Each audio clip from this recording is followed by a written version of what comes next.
88.1 The Berg, your music central. We are here with another episode of the Backyard Burn, and you know who's on the mic. It's your boy Shane Dog Peterson, and with me as always, you know him, you love him. It's Mr. Noah Annette. Noah, what is going on, Barty? Right now I'm just chilling in the house. Been having an eventful day. We're starting to peruse the job market recently and kind of figure out what we're going to do there. But who knows? Yeah, I'm in the same boat. I've been perusing the job market as well, and let me tell you, folks, it's not looking great. So, No. you might see your old Shane boy hooking it up with, a couple extra boxes at the local Costco in the next couple months. You might not know, but I'm still going to be trying to make as much as possible. But I know what you mean. The job market is rough. Like, where have you been? Where have you been looking mostly? Just a lot of local places. Like there's like some at like different colleges around where I'm at, and so I'm like, oh, okay, well, I could like do that, and it's something that's at least gonna be there. Mm-hmm. So I'm kind of just looking around. I mean, like obviously I did not like expect the world to be where it's at, so that kind of threw some wrenches in, but we're still just looking around. I think right now I kind of want to I think I would just want to like look for jobs that are going to be able to give me somewhat of an income to get going. Like, look for something other than just like a minimum wage job. But other than that, who knows? There's a lot of different options of what I could do right now. So I'm just still trying to figure it out. Yeah, man, all you got to do is be versatile and just be prepared for whatever this whole entire thing's going to throw at you. That's what I'm trying to do. But we need to be a little bit more positive here, Noah, because you and I both were talking about this. And this is probably the most exciting news that I've gotten. This is honestly the best news I've gotten in the past 2 months. This is the only good news I've gotten. And I'm sure some of you viewers and listeners have heard of it already. But Noah, what's coming back? Tony Hawk Pro Skater 1 and 2 on a remastered disc. Yes! I'm so down. I am so ready. That was the best news ever. And the thing that sucks is that they released it and they said that they were going to do it while we were recording yesterday. So we didn't even get to talk about it the day that it came out. And we also forgot to wish Tony Hawk a happy 52nd birthday, which happy birthday to Tony Hawk. The GOAT. He's amazing. He's a humanitarian, and he's made people's lives better by riding a piece of wood with wheels on it. He's an interesting cat. He's a living legend. I was reading these like it was a thing called Tony Hawk Can't Catch a Break yesterday, and it was like he was All going through tweets. Yeah, Like his tweets. He was going through airport security, and people were like, "Oh, you're Mr. Hawk," and then like someone's like, "Do you ride a skateboard?" And he's like, "Sometimes," and then they laughed at him. And I was like, are you kidding me?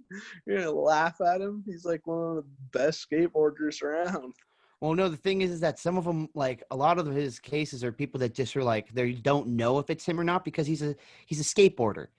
He's the most notable skateboarder just because of all the video games and the marketing and how he's branded himself. People know him for what he is. But yeah, people, one of my favorite ones is, he was in an airport and he was getting on a plane, and in the overhead compartment was a skateboard, and some lady goes, "Hey, excuse me, the skateboard's in my way." And Tony Hawk goes, "Oh, hey, that's mine. Just pass it here." And she goes, "Do you skateboard?" And he's all, "Yeah." And she goes, "Are you any good at it?" And he's just like, "I don't know." You're talking to the first person ever to land a 900 in competition, which is nuts. Yeah. It's so hard to do, and you're gonna just show so much shade and disrespect. But the thing is that the dude made so much money off of the video games. That's where his whole entire fortune is. So it's an easy thing to see why they were gonna remake this game. And I am thrilled that they're going with the originals, the 1 and 2. They're doing the big throwbacks. They're gonna have a lot of the old skaters that you used to be able to choose and play from, some of the old, Steve Caballeros and Jeff Rowleys and some of those big names that are kind of the earlier 90s superstars of skateboarding that we're going to be able to play with again as characters. And I get very excited about video games very rarely, but this is probably the most excited I've been for a video game since they re-released Kingdom Hearts.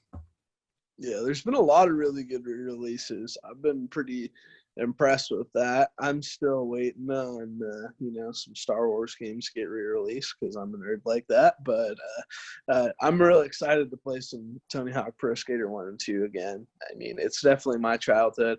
My favorite one of the Pro Skater series was the fourth one, but that was because I broke the map with Django Fett because Django Fett had this one move. You could clip it into a ramp, and then you could just infinitely use his jetpack to fly, like, up in the air. And so I felt pretty proud of myself with that. But yeah, Jango Fett and Darth Maul in that game. So it was kind of cool to play as little bonus characters. Yeah, I love a lot of the Star Wars games. Playing some as your favorite characters or famous people, that's what makes video games so cool. That's why, people love Madden and NCAA and why they want people to bring that back. They want to play as their favorite football players. They want to play as their favorite soccer players in FIFA. They want to play as, LeBron in 2K. People just want that. And I'm all about it. Tony Hawk Pro Skater 1 and 2 re-released. I believe it's coming out in September. Y'all need to keep your eyes peeled.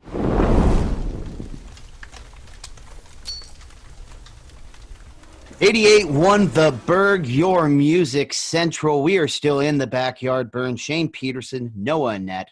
We've got plenty of news and stuff coming for you, but I told Noah before this break that I didn't want to tell him what I wanted to talk about. I wanted his authentic reaction because I got some pretty freaky news yesterday that kind of shook me up a little bit, and I wanted to just share it with everybody just so it can maybe benefit other people, if that would make sense. So, Noah, do you remember when a lot of us went to the IBS Awards in New York City? Yeah, I do remember that. Do you remember me explaining that one night I went off by myself and went to a comedy show? You went to a comedy show? I didn't know you went to a comedy show. I knew you hung out with some friends, but I never knew you went to a comedy show over there. Yeah, one of the nights that I was in New York, everybody was all tired and they walked out all day, and I wanted to go do more stuff. And one of the things that I was told to do is go to one of the New York comedy clubs because they have some of the best in the country. So I went to a club called Zanies, and it's right down the street from Madison Square Garden where we were staying. And I went and saw a comedian by the name of Michael Yo. Now, Michael Yo is an LA-based comedian. He is half black, half Korean, has a really good style, really funny stories. He kind of opens up his life a lot in his stand-up, and he was a great show. First comedy show that I saw, I got put in great seats about probably 15 feet away from him, had a perfect view. It was an amazing experience. Yesterday, Michael Yo went on the Joe Rogan podcast. And what I failed to find out was Michael Yo, the guy who I went and saw the show for, contracted the COVID-19 virus in New York City. And when he contracted it, he also got pneumonia and flew back to Los Angeles. And it got so bad that he was put into the ICU for 8 days and almost lost his life. Oh, my goodness. Yeah, man. I was sitting 15 feet away from the guy. Like, ooh, like I've been having chills thinking about it ever since I got the news. Like, how, like I feel guilty partially too, not knowing, because about a week and a half after all that, I drove back and I was, around family and friends and stuff. And by the grace of God, I've been able to dodge this bullet that's been taking down so many people. But I mean, this thing's scary, man. It's coming around the corner of different places where people are not expecting it. Yeah, there's a lot of spooky stuff going on. I've been seeing honestly, it's like we just saw the other day, Ellensburg kind of got set back because Twin City Foods got a bunch of people that contracted the virus and whatnot, and so there's just that's the most recent bigger thing I can think of. But moving around the world, it's just left and right. And I think even though my county where I'm at, it doesn't have I wouldn't say like a ton of cases or nothing, but like it still has like a pretty big amount. So it's kind of just like something that I'm trying to stay wary of and stay away from. But I could imagine like you going to that comedy club and being close to a person that got really, really sick and you just not knowing about it and whatnot. I mean, it's lucky you didn't get sick. Like I was, pretty happy that most of you came back healthy from that trip. I mean, some of you, I feel like had like a cold or something, but I'm not quite sure what was going on. I'm not trying to say anyone had the COVID-19 or anything, but I'm just saying there were a couple people that seemed a little sick when they came back. But yeah, I'm thankful that we all were able to get back, and none of us, or we're hospitalized, or we're diagnosed, or got anybody else sick. Yeah, we thank God, like none of us had brought it back and got any of our family sick. That's the one thing that scares me and makes me feel it made me really freaked out and weird about it, because I felt, even though I went to just go to a show, I felt like I wasn't responsible, that I didn't know that happened. So I wanted to share that story basically with everybody, because you need to really learn how to backtrack your steps. And obviously, a lot of people have been following the stay-at-home orders. People have been learning and practicing social distancing and wearing masks, using hand sanitizers. We're getting better at all this stuff. But I think some people really need to try to backtrack a little bit and slow down, because there's so much stuff. We don't really know what the heck's going on. We know this is a global pandemic. We know this is a thing. But to the severity of what's going on and how things are going, we don't know. And the only thing that I encourage, and the reason I wanted to share this, is just you need to really, really be cautious to not hurt anybody else. Because I felt like I could have done that.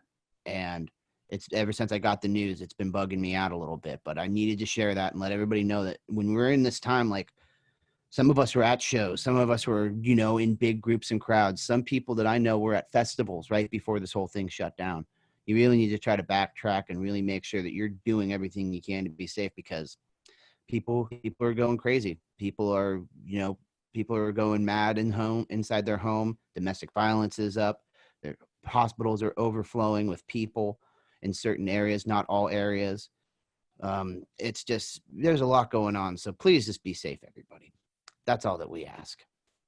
Right, Noah? We just need to yeah, for get sure. all together. I'm thinking about, after this whole entire experience, I'm going to pull a Noah and Annette and do about another 20 days inside my house. Oh, jeez. I don't know. I mean, I'm not going to advise that for everyone, because some people might go stir crazy from sitting in their house. But for me, it was perfectly fine. Yeah, gosh, I need to do something. But that's my message to all of you. Be safe, wash your hands, practice social distancing, and just try to follow the orders from your governors and your local officials as best as possible. Obviously, stand up for when it's wrong and that your livelihood is being affected. But y'all need to be safe, be happy, and backtrack your steps and make sure you're not doing anything dangerous. And we're going to keep moving forward instead of backtracking and dwelling on this past incident that's bugging me out so much. And we're going to keep moving forward. 88.1 The Berg, your music central in the burn. You know where it is, where the dial's at, and who's telling you about it. It's Shane Dog Peterson, Noah Annette. And we had a little bit of a bummer the last break, me telling you my sob story about my close encounter with COVID.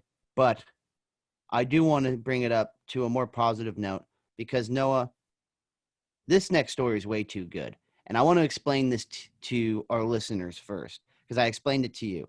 So I don't know if you mentioned if you've seen this before or not, but have you ever seen goat grazers? See, I hadn't seen them but then like once you told me about what it was, then it made sense. It's basically like lawn mowing goats. Yes, absolutely.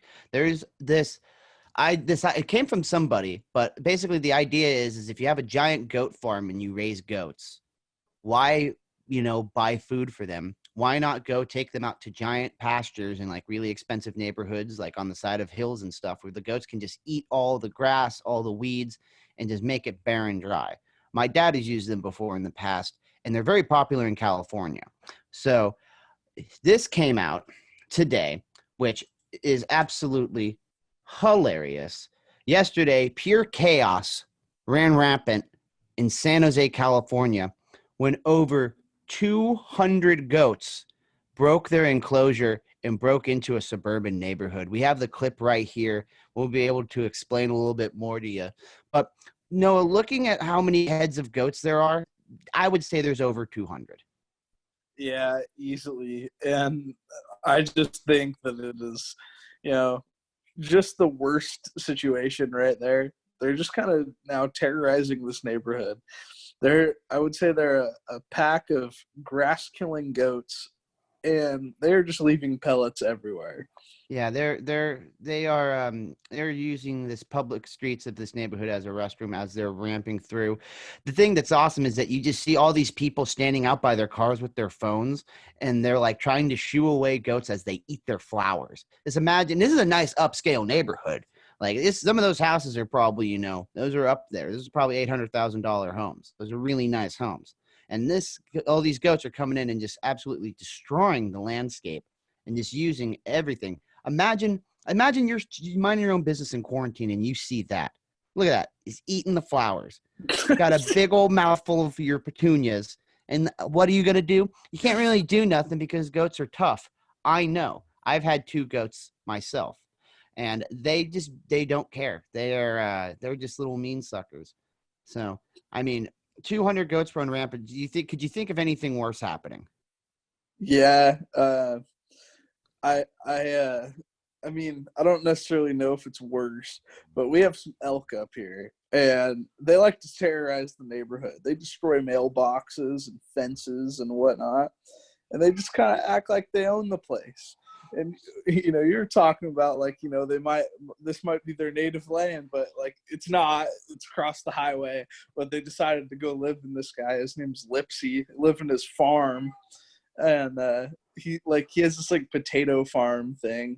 I think, I don't know, he's kind of a strange dude, and he drives his tractor around everywhere. But anyways, they go hang out in this field, and then they come down to our yard and start hanging out there, and I'm like, whoa, what are you doing, elk? Wait, why are you in my backyard?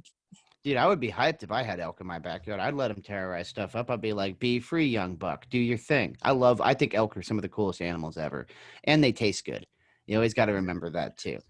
I just take pictures of them when they're around. I have some pretty cool pictures every now and again. Yeah, I'm not the biggest outdoorsman or sportsman. A lot of my family is, but I'm not quite so much. But I would say I do love when you're driving through, North Bend or some of those other towns on the outskirts of the Seattle metropolitan area, and you can see some of those open fields, and they'll just be hanging out there right as the sun's going down, doing their thing. Those are cool. A lot more prettier to look at than goats. And I think this is basically a sign from God, Noah, because this next song really ties into this as well, because I mentioned I had 2 goats. I was told to name the goats, and when you give me the job of naming pets or animals, I'm not going to take it seriously. So I named my pet goats Willie Nelson and Roxanne after the Police song. 88 won the Berg, your music central. You're in the backyard burn and still with the same guys you know and love. Shane Dog Peterson, Noah Annette. Now, as many of you know, Noah Annette is our registered TV specialist. He is better at watching TV than anybody I've ever met.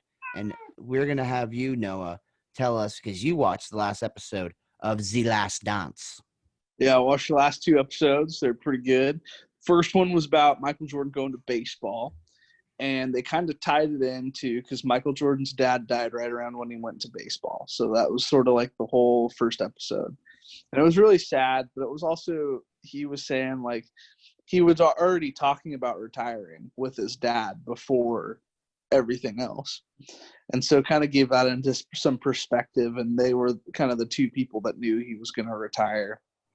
And so after that, he went and played baseball, and he had a 13-game hitting streak on his first team, which he wasn't supposed to go to the AA team, but his popularity was so big that the media couldn't fit in the single A facilities. So he automatically went up to AA. And so, like, if a lot of people don't know about the farm systems of baseball, there's single A, triple A, and double A. Well, double A is actually where the best prospects are at. So the competition in double A is sometimes better than triple A. It just kind of depends on what league you're in. Mm-hmm. And anyway, so we went on that 13-game hitting streak, and then people started throwing curveballs and different change-ups, off-speed stuff, and that is what he was struggling with, which most people that are new to the sport are going to struggle with those pitches. And then he started getting the hang of it and getting better. So a lot of people were saying, oh, he would be really good at baseball if he would have stuck with it. So that was the first episode. Then the second episode, it was more about, you know, Michael Jordan still being good. They defeated my Supersonics in game 6 of the 96-97 finals, I believe. Or no, it was 96-97, because then it's 97-98, 98-99. So anyways, that happened. So then it got to the second episode, and so that was the second episode. He beat the Sonics and that, and then it kind of moved on. But I was looking at some of the media things outside of what the episodes were, and they were saying some of the portrayal of the team is not exactly like how it was for the decade.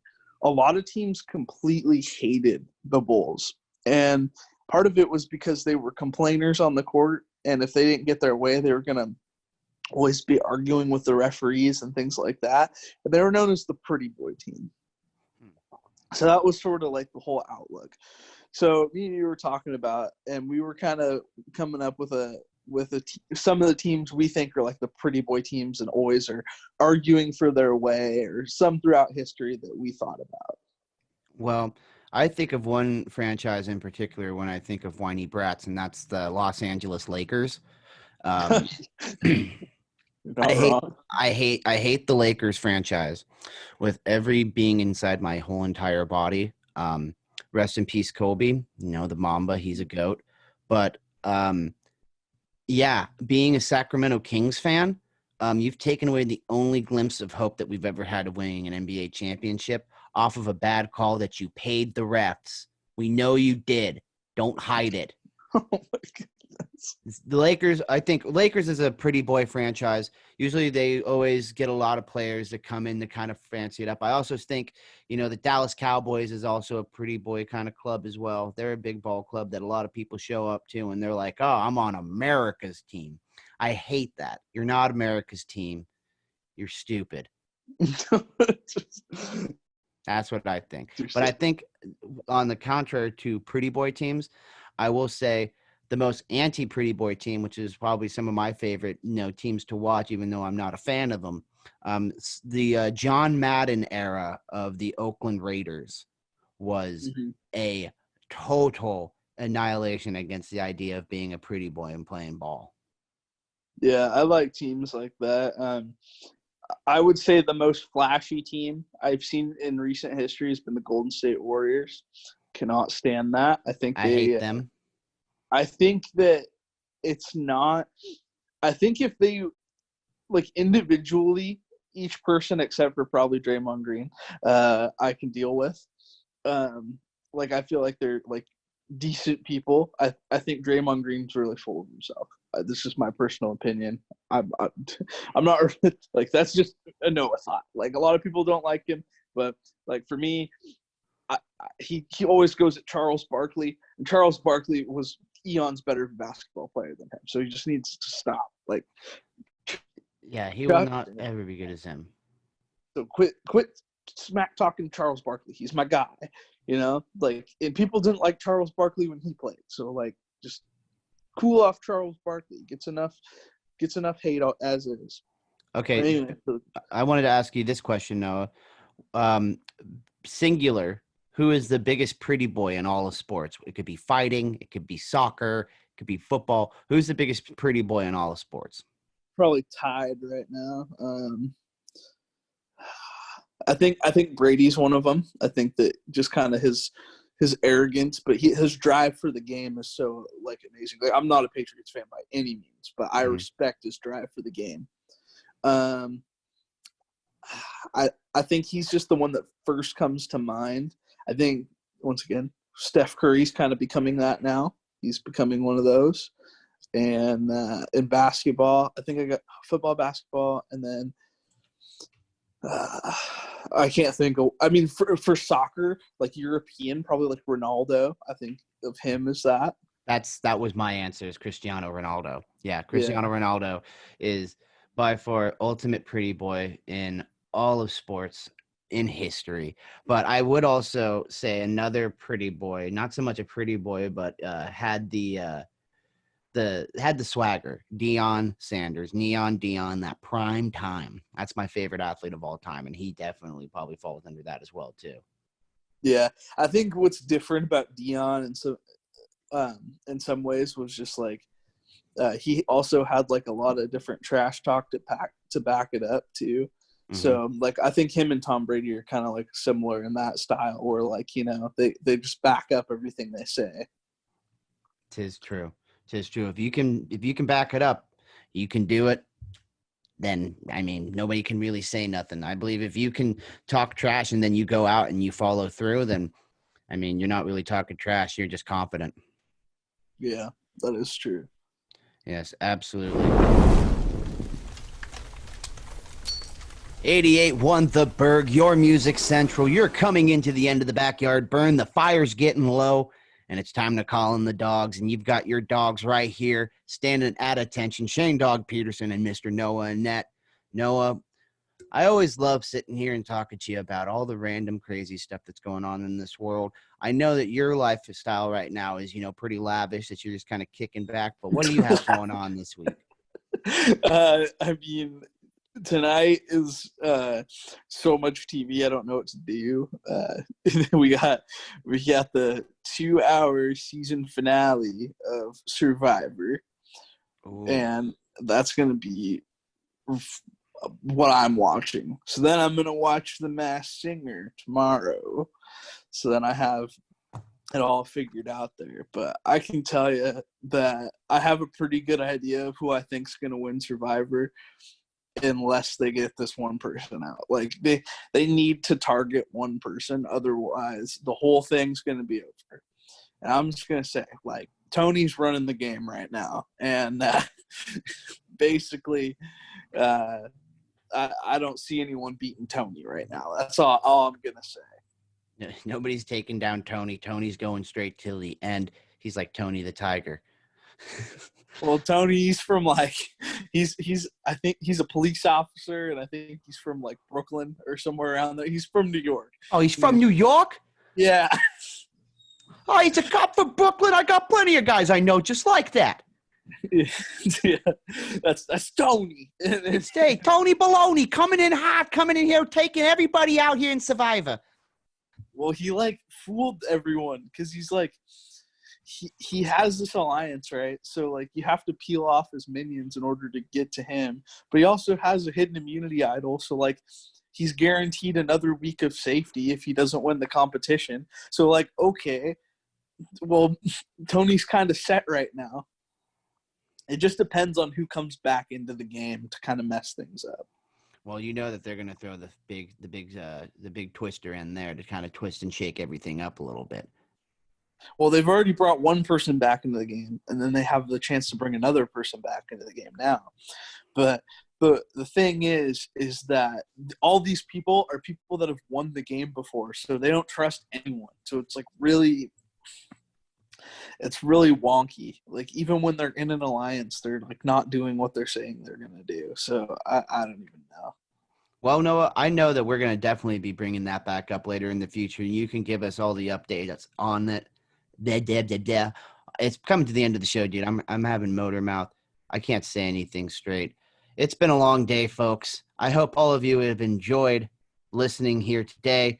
Remember, you can reach us all at our social medias at 881 The Berg on Twitter, Instagram, and Facebook, as well as on YouTube. And you can get that app, baby. Find it in the App Store. You'll be able to find it. Trust me, it's there for you. Now,